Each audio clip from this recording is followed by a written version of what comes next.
Welcome back to the show, guys. It's John Clark from Private Practice Workshop, helping you build a better business without all the overwhelm. And I'm excited to introduce my guest for today. It's Avivit Fisher. She is here to talk about marketing in your private practice. She's a certified digital marketer. She spent a decade-long career in corporate marketing and project management as a designer and an art director. She has a master's in design management and helps therapists in private practice grow their business and really hone in their marketing. So I'm excited to hear more about your background, kind of who you are and how you got here, and then we'll get into exploring marketing today. So, yeah, how did you get here, and what else should people know about you? Well, hi, John. Thank you so much for having me, first of Yeah, all. my pleasure. Um, yeah, I work with therapists in private practice, and I help them gain the business and marketing skills that they never learned in grad school. And I do it through coaching and consulting. And I work with therapists on mainly on strategy, setting the strategy really. I help them with brand strategy, with marketing strategy, really working with their business goals. I work with therapists who just start their private practice and they need to attract new clients. And also, I work with more seasoned practitioners who need to level up and figure out what's working and what's not working with private practice, and maybe expand to a new location and basically grow. So I started working with therapists a few years ago, actually. Um, like a lot of people who go into get interested in mental health, Hmm. I was impacted by a tragic event that happened to me back in 2015, in which the building where I lived with my family burned down, and everybody lost everything, including my own family. And after that, I was kind of trying to figure out, trying to navigate how to heal from that, and I was looking for information online how to overcome this emotionally. And really, I couldn't really find anything helpful. I couldn't really find anything. I found a lot of things about insurance. I found a lot of things about, Yeah. practical steps. But there was really no information from a mental health perspective. And it took me about a year to find the right therapist. I went through stages that I wasn't looking, that I just sort of gave up. But then it took me a while, and as a marketer, I saw a big gap between what people are looking for when they're looking for help and how therapists present themselves. So I really wanted to step in and try and help close that gap Yeah. and work with therapists. And let's talk through some of the gaps that you originally saw, or maybe that you see now in terms of therapists that struggle with their marketing, and then on the other side of things, therapists that are doing really well. What are they doing differently?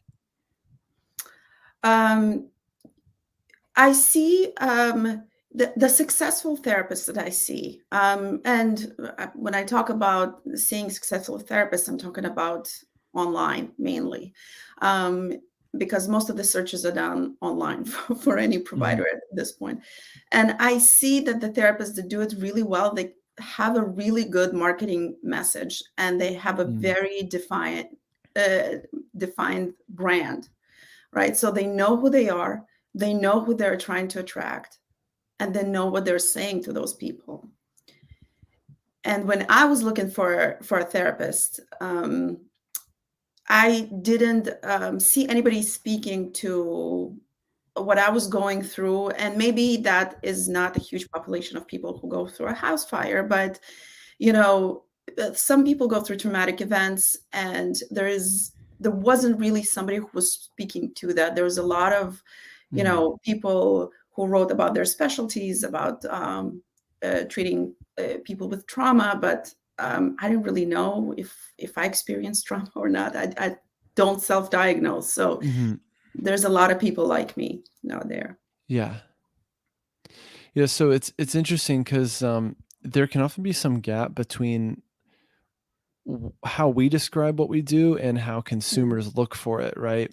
and understanding how to speak the language of the consumer, um, and to understand kind of what a consumer might search in order to get to you. Using the trauma as an example, there's a lot of people that don't know what trauma is or what PTSD is, or assume that it's only for um, people who've been to war or whatever it might Mhm. be. And so certainly some relevance there in terms of how important our content is as well, which can educate people on who we are and what we do, or a blog post or a video that talks about what is trauma, and breaking it down in plain language for people to understand, am I in the right place? Is this what I am in fact dealing with? Here's a bunch of Mhm. different examples of trauma, and here's how trauma therapy can help, right? Or even within the world of trauma therapy, there's just so many approaches to therapy in particular that people could take interest in. And yeah, it's quite vast, but it seems like a lot of therapists will start their marketing and really their practice without any sort of strategy at all, right? They'll just kind Yeah. of build a website or hire someone, or like get a website company to throw up a template, with their name on it. And even if you get traffic to that site, for instance, it doesn't necessarily mean people will call, right? Sometimes if that strategy is lacking, if the message is really lacking, then it'll all be pretty flat. Yeah, for sure. And, also a lot of times for a lot of therapists, attracting the clients might not even be a problem, but attracting the right kind of client that you want to work with, the clients that, you know, um, that fit the criteria of people that you want to work with and you want to help. Yeah. That's the problem usually, Yeah. I think. Especially I find it right now where everybody's so busy, right? I know my clients are Hmm. very busy. You're probably very busy, Hmm. and your colleagues, and it can be very overwhelming receiving a lot of calls and a lot of requests for information from people who don't really fit that criteria of people that you really want to work with. Yeah. Yeah, absolutely. So, what are some of the questions that you might ask a therapist when you start to work with them? If let's say they haven't even opened their practice yet, or maybe they've opened, but they're not getting what they want out of their marketing. What are some of the questions you ask them about, and what's your process like for working with therapists? It's very interesting because people start working with me expecting me to give right away like marketing tips, how Hmm. to, but we really sort of step back, and Um, I'm trying to understand what, first of all, what they want to accomplish in their practice and what kind of people they want to work with. We try to define, the ideal client. I'm sure Hmm. that's a term that you've heard and many people have Yeah. heard, and that makes people very nervous. That makes therapists very nervous because they think that this is the only person that they're going to be attracting. But it's sort of a learning curve. So I'm trying to explain that you really need to create an imaginary dialogue with that person. So I try to really understand. We really go deep into how would this person look for you? What would they be typing on Google when they're looking Hmm. for you? What kind of questions they have? Um, and a lot of times, the questions that my clients think that the people are searching for are not the same questions. So I'm asking them to sort of um, recreate the conversations that they have with I don't know, with clients or somebody that they've worked Hmm. with, and what kind of questions they're asking them. And then I go through an exercise of creating a list of objections, because there's a lot of objections to, especially when you get the first call. A lot of people don't call back or don't show up and whatever. Hmm. So we really go through the exercise of understanding the objections and trying to really address those objections. Because when you can address those objections, when you can really dive into the mindset of that Hmm. ideal client, it's much easier to create that conversation in your marketing. Yeah. Yeah, most therapists skip over all of this stuff and just jump right into, creating a page or creating a site. And yeah, what happens is when you don't choose to speak to anyone in particular, you end up kind of speaking to no one, right? And just Yeah, saying, I'm just another therapist on the block. And that's not nearly compelling enough especially when, a lot of therapists out there are in fact differentiating themselves and doing this kind of deeper work to figure out who they are and who they help. There is that fear of committing, right? And there's that fear, if I choose this particular type of client, then I won't see anyone else, which is simply not true. One analogy I use for that is your niche is really just like a one door through which people enter your house. Once they're yeah, in your house, guess what? Someone that comes in with trauma also ends up dealing with relationship stuff and anxiety and maybe addiction and whatever it is. So many of us are specialists, but we are also generalists in that we yeah, can, maybe we can do EMDR for trauma, but once they're in the door, we can also help with other issues in their life, whether it's, yeah, again, social anxiety or relationship stuff. Most of us are kind of equipped to be able to help people with that stuff. And so the real danger is not picking a direction at all and just having this kind of this brand that says nothing, right? exactly. And like from a client perspective, I can say that when a client likes to work with a therapist, they will stay with that therapist for a while. Yeah, And some people stay for years, and they will recommend the therapist. They will, yeah, there's going to be a lot of referrals. So it's an important thing to really dedicate time to think about. yeah. Yeah, it's interesting because a lot of therapists, we are hesitant to spend money on marketing, or even, let's say you do have a good idea of who you help, your client Mhm. avatar, have a good message, good site, all that stuff, and you're running ads, but you're afraid to waste money. Um, a lot of therapists fail to look at the lifetime value of a client. Like you said, some, if they come for, 4 weeks or 6 weeks or Mhm. whatever it is, and you spent $100 to acquire that client or even $200, then, but you earned 1,000 or a few thousand, most therapists would take that deal.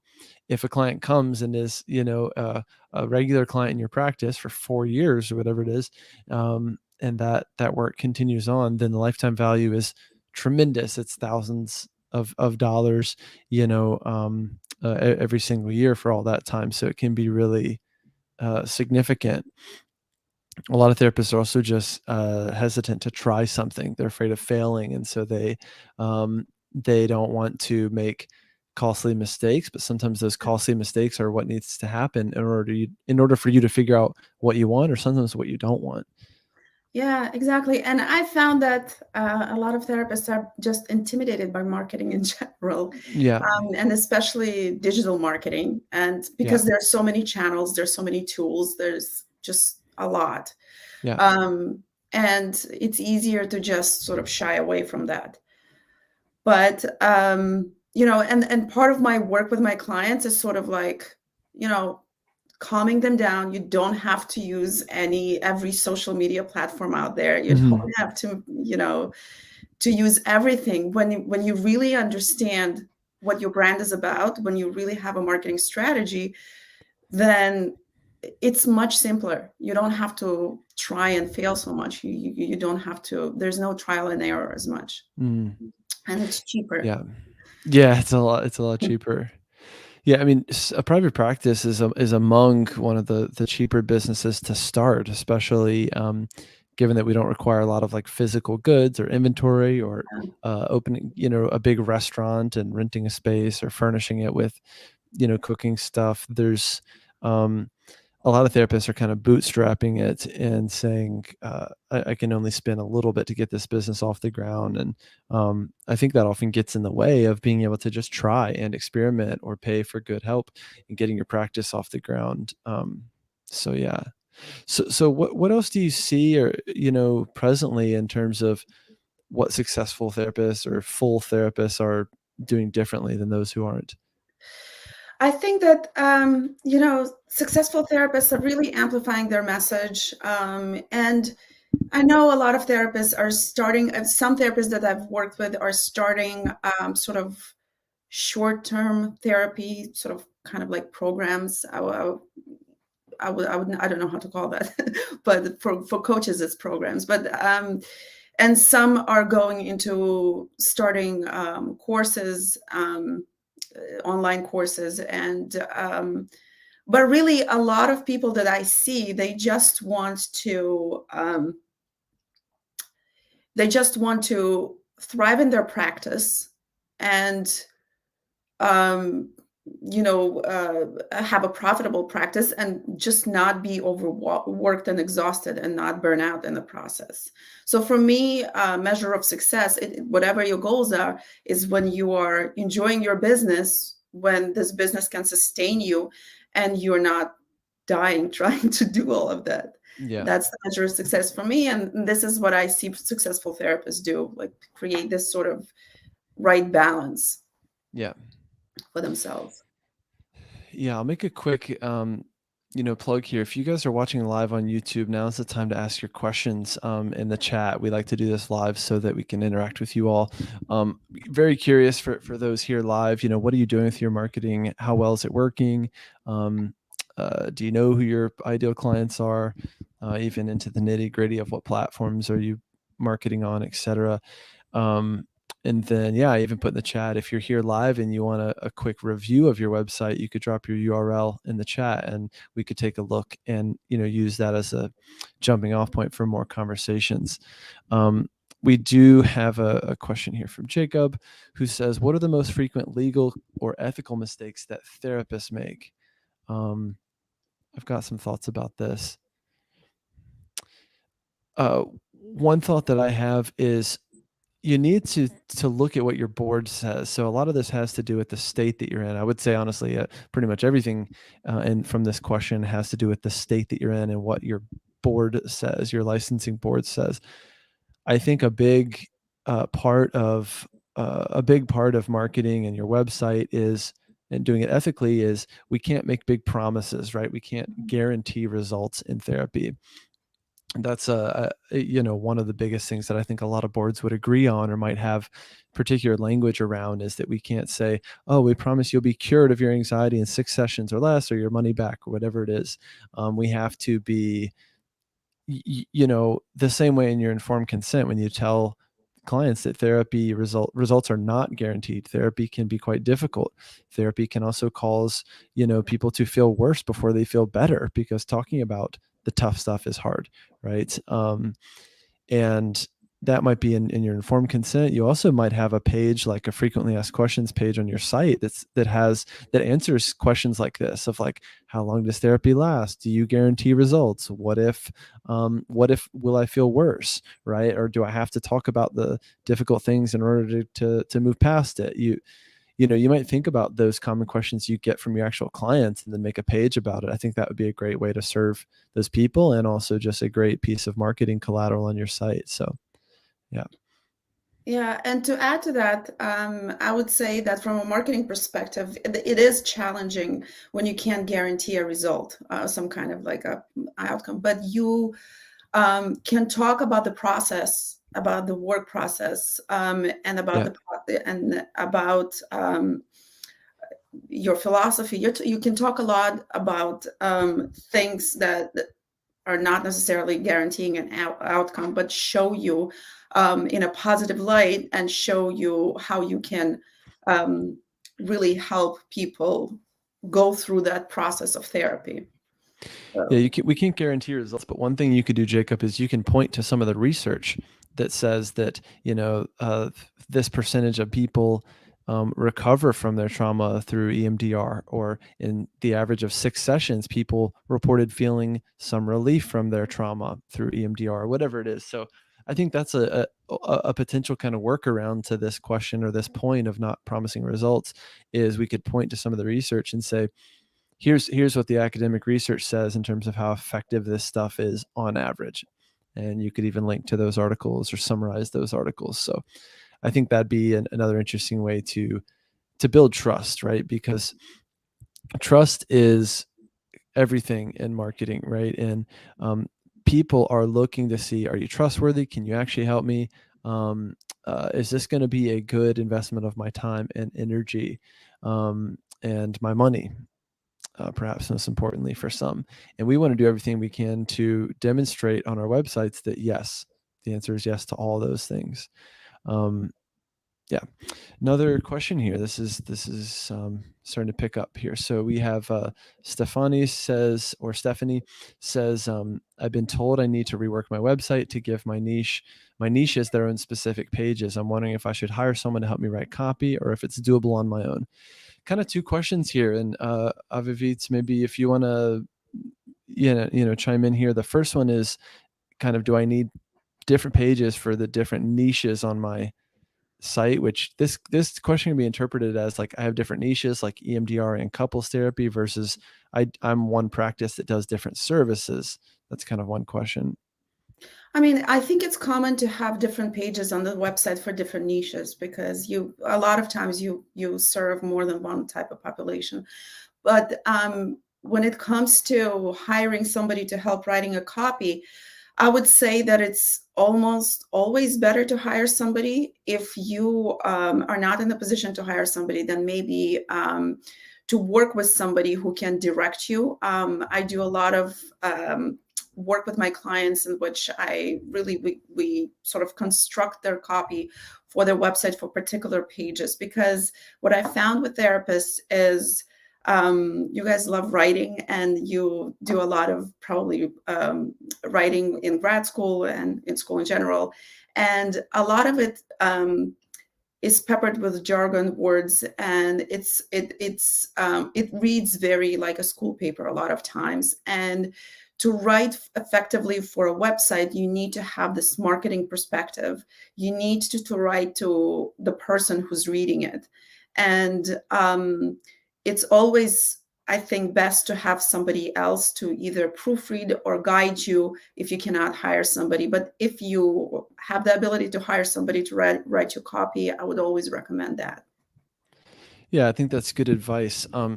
Stephanie, one thing I would say about creating the marketing message or the copy is, and we have lots of content about this on this channel in terms of how to write copy. Keep it to what I call third grade language, no greater than third grade language. So the brain wants to expend as little energy as possible to comprehend what you do. People don't like feeling confused and overwhelmed, so you don't want to confuse and overwhelm them in their practice. In your practice, also, guess what? People are already overwhelmed. That's part of why they're seeking your help. So third grade language, and if you have a third grader nearby, even better. Try to explain to them what you do in very basic language, and non-clinical language. You can also think about, we call this the marketing sandwich, the before, during, and after of helping someone. So let's say you do EMDR for trauma. Make a bullet point list of what their life is like before EMDR, and think of an actual client that you've helped. So bullet point list of all the pain points, the internal pain points, what they think about this, the thoughts they have about and during their trauma, the external, how it affects their life. They're so anxious they can't go to work, or they're avoiding certain places. The kind of philosophical problems. What does this mean about my life? Am I always going to be stuck with this trauma? And then that's where you insert kind of how you help, and that EMDR can help and you can help. So you position yourself in the middle, and then you make kind of a complementary list at the end of how their life could be different as a result of your help. So once they've kind of worked through their trauma, how could life be different? They're feeling calm again. They're finding their confidence again. They're going out. They're getting back to work again and not having this flooding of emotion. Maybe they're more connected to the people they love because their trauma is in a better place. You get the picture. So again, the sandwich is before, during, and after, or before, before, and then kind of how you help, and then after. That's just a quick and dirty way to think about your copy. That's a good way. Yeah.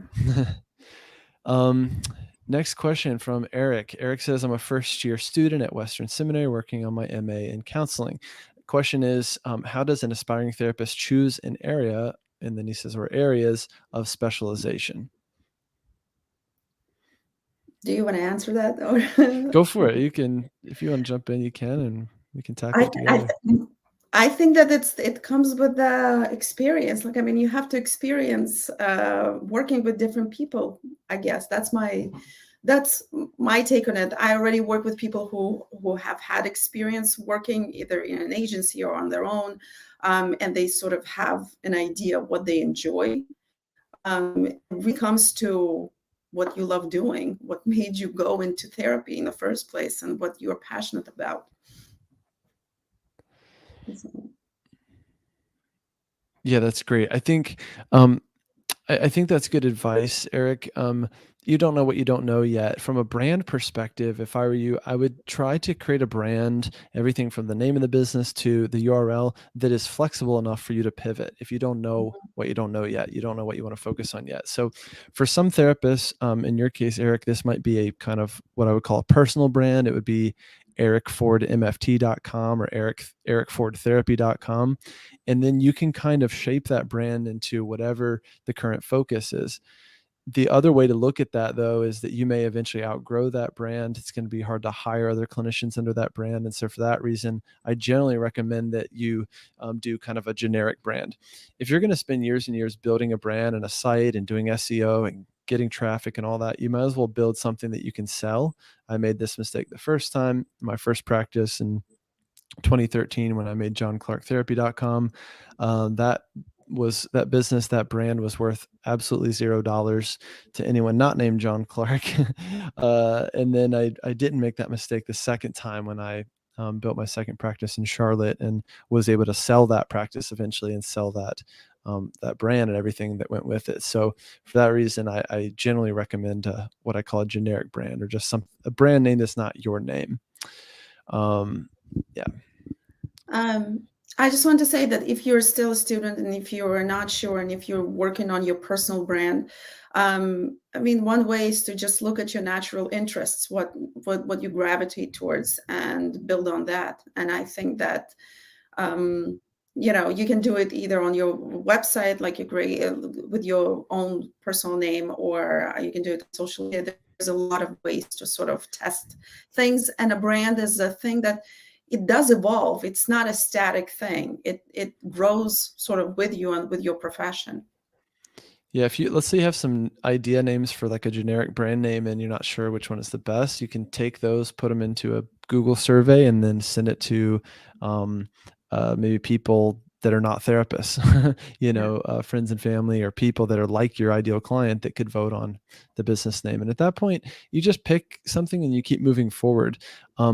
Brands will come alive over time. The name itself matters less. The word Google didn't mean anything until it was Google. The band name Pink Floyd, or the two words Pink Floyd, didn't mean anything until Pink Floyd became Pink Floyd or Red Hot Chili Peppers. So things can be branded in surprising ways, including in therapy practices. Kathy says, as a clinical hypnotherapist / spiritual healer, I don't take insurance. How would be the best way to market myself without a network? It's a good question. Would be the best way to market yourself. You can use your local network, naturally, like what people did before Google. You can sort of introduce yourself to local businesses. That would be the easiest way and the most cost efficient way. But also you can use Google, and you can use you can create a profile on Google business page, and create social media accounts, and start connecting with people on social media that might be of interest to you, or might be fit the type of client criteria that you define for yourself. So my approach, Kathy, my approach to marketing, if you guys have been following me a while, has never really included networking. So if you're saying I don't have a network, or maybe I don't have time to build one, or it's just not my style, right? Then that's the kind of marketing strategy that I generally teach. In our fully booked program, the program in broad strokes is essentially um, get clear on who you are, get clear on who you serve. So we've been talking about this ideal client avatar today. And then from there, you're dialing in your marketing message. So having a really strong and compelling website with clear messaging and strong calls to action. And then our marketing strategy is entirely focused on Google. There's only 3 sections of Google: Google Ads, Google My Business, which is kind of the Maps view, Google Maps. That's your Google Business profile. They're just changing the name of it. And then SEO, so appearing organically in search results. I am obsessed with getting into all those three, in all three of those categories on Google for relevant search terms. So if I were you, Kathy, you also have to figure out, is there overlap between my focus areas of being a clinical hypnotherapist and a spiritual healer? My guess is that you might be better off marketing them separately. Clinical hypnotherapy in Dayton, Ohio, or whatever it is, spiritual healer in this place. Now, it depends on if people are looking for this stuff, right? So I might think I'm really onto something. I'm really good at what I do as a spiritual healer. Well, from a Google perspective, if people aren't searching it, it's not going to really matter. You can be amazing at what you do, but if there isn't search volume and demand to support it, then the whole thing is going to fall flat. So that's one thing to do, is to do some basic keyword research to figure out, are people searching for these relevant services in my area? You can look on Google Keyword Planner. You can look on Google Trends. You can use free tools like Uber Suggest. Lots of ways to look at this. And then from there, yeah, you're building your brand, or in your case, could be 2 different brands. And I'm doing everything I can to show up in all 3 of those sections of Google, which again, we have a lot of content on. We also have an entire program called Fully Booked that's dedicated to this. Before we continue, we got time for maybe one more question. I want to make a quick plug here that the Doors to Our Business Made Human program just opened and are closing again here in a few days. So this is a weekly mastermind helping therapists build a purpose-driven business. We also teach a weekly curriculum in that program, everything from getting clear on your vision for your practice to Google Ads or SEO or marketing or managing cash flow. We have a lot of lessons on running a group practice and team culture and things like that. So it's kind of a business essentials course that's layered on top of a weekly mastermind. So if you're interested in that program, now's the time to jump in.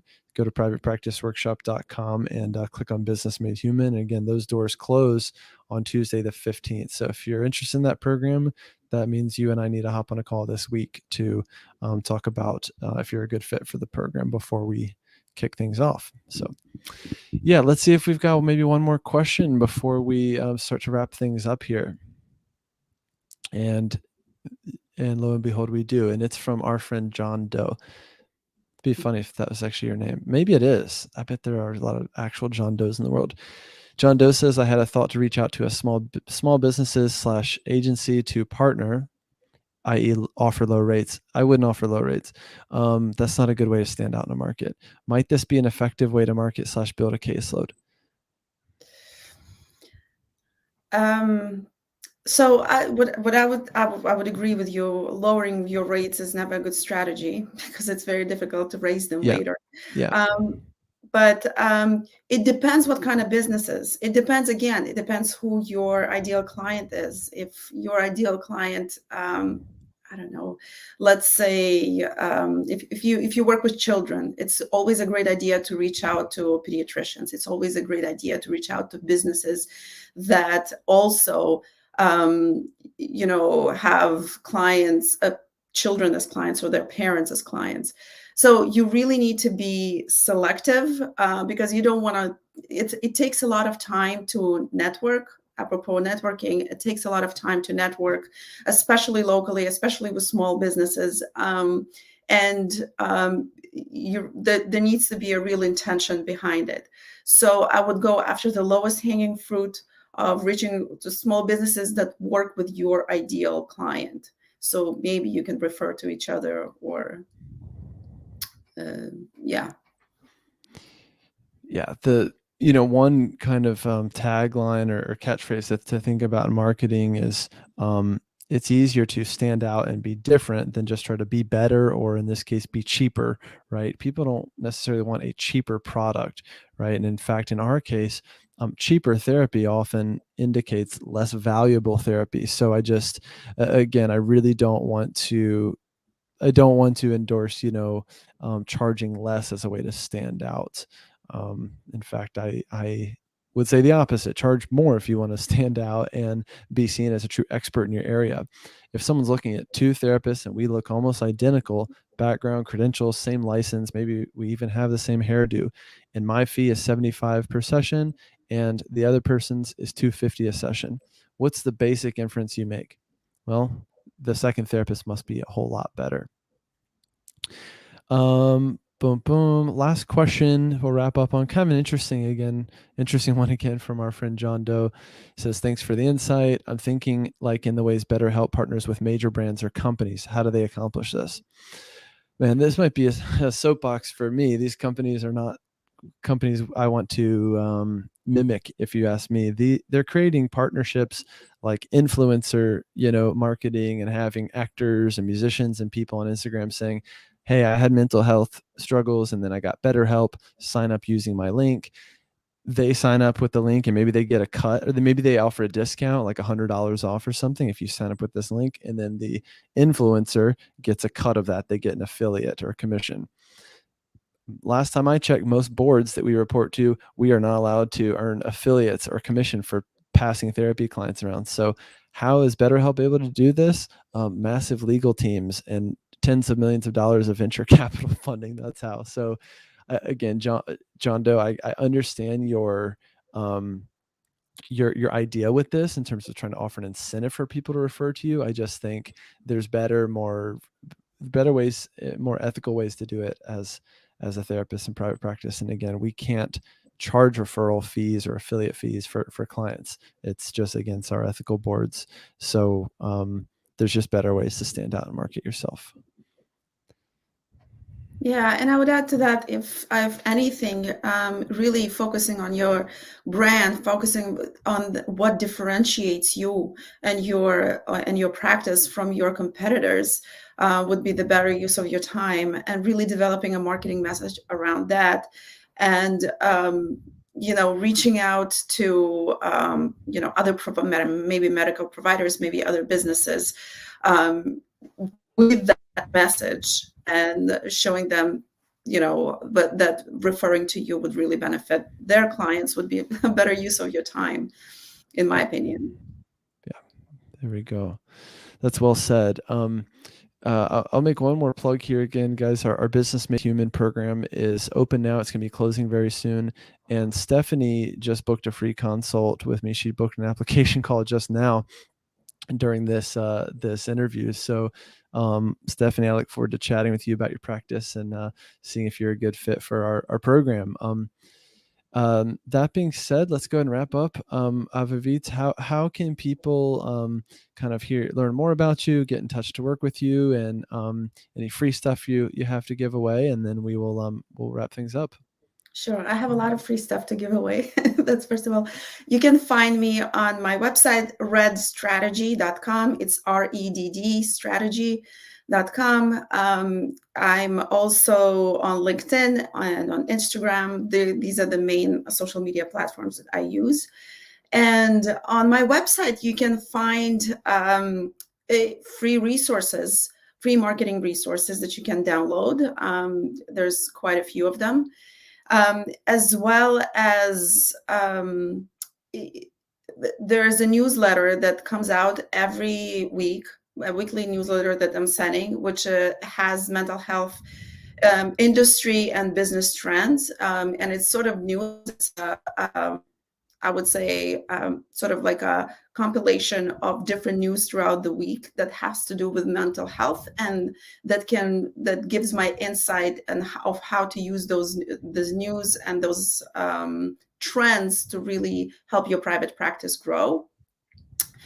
And you can sign up to this newsletter. There's a link on my Instagram, and you can sign up to this new newsletter on my website as well. So there's a lot of resources that I'm offering, and you can contact me anytime at avivit@redstrategy.com. I love having email conversations about marketing, about branding, about business in general, and I hope to hear from you. Cool. Thank you again for being here. Guys, thanks for joining us. We had a very lively episode and lots of great questions answered live. If you didn't make it live, definitely keep an eye out on our email list for future episodes coming up where we run all these live on YouTube, so you can come and ask questions. And it makes the show a lot easier on our end to have all this live interaction and great content to jump off of. So thank you again for being here. Again, if you're interested in Business Made Human, our weekly mastermind program, head to privatepracticeworkshop.com, click on Business Made Human to book a call. Otherwise, rate, review, and subscribe wherever you're listening or watching. And I look forward to seeing you guys in the next one. Thanks again, and see you soon. Cheers. Thank you. Bye.